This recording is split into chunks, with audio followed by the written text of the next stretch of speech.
Un nouveau bulletin d'information sur la radio-télévision Fadris.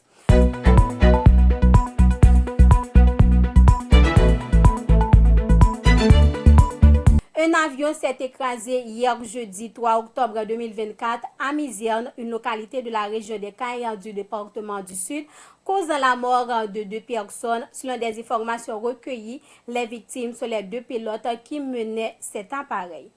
L'Organisation internationale pour les migrations OIM a publié le mercredi 2 octobre son dernier rapport relatif au nombre de déplacés internes dans le pays. Selon ce rapport, durant ces 3 derniers mois, la violence des gangs contraint 700 000 personnes, dont plus de la moitié sont des enfants, à fuir leur maison pour se réfugier vers d'autres régions, notamment celles reculées.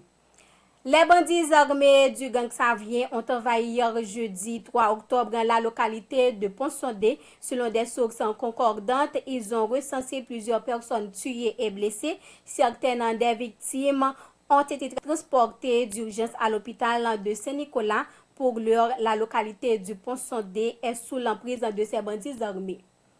La ministre des Affaires étrangères, Dominique Dupuis, dit prendre acte de la décision du président dominicain Luis Abinader de déporter 10 000 migrants haïtiens sur le sol dominicain. La chancelière qualifie cette mesure de discriminatoire et regrettable tout en exigeant au strict respect des droits des victimes.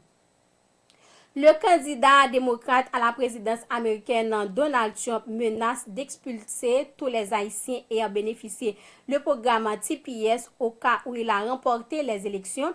Ils seront tous renvoyés dans leur pays, a-t-il déclaré le mercredi 2 octobre lors d'une entrevue accordée aux médias américains New Nation.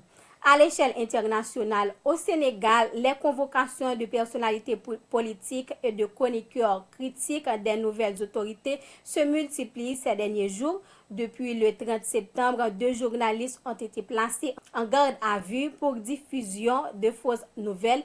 Et le mercredi 2 octobre, l'opposant Bougane Gueye Dany était à son tour convoqué à la division de la cybercriminalité.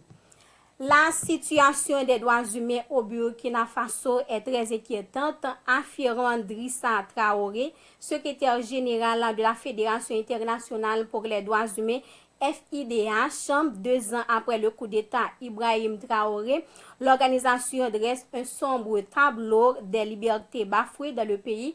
La FIDH dénonce notamment des arrestations arbitraires d'opposants, l'enrôlement forcé de civils, la disparition de défenseurs des libertés et la fin de la liberté de la presse. Fin de ce bulletin d'information. Merci de l'avoir suivi. C'était avec vous, Caroline Jean-Paul, pour la présentation.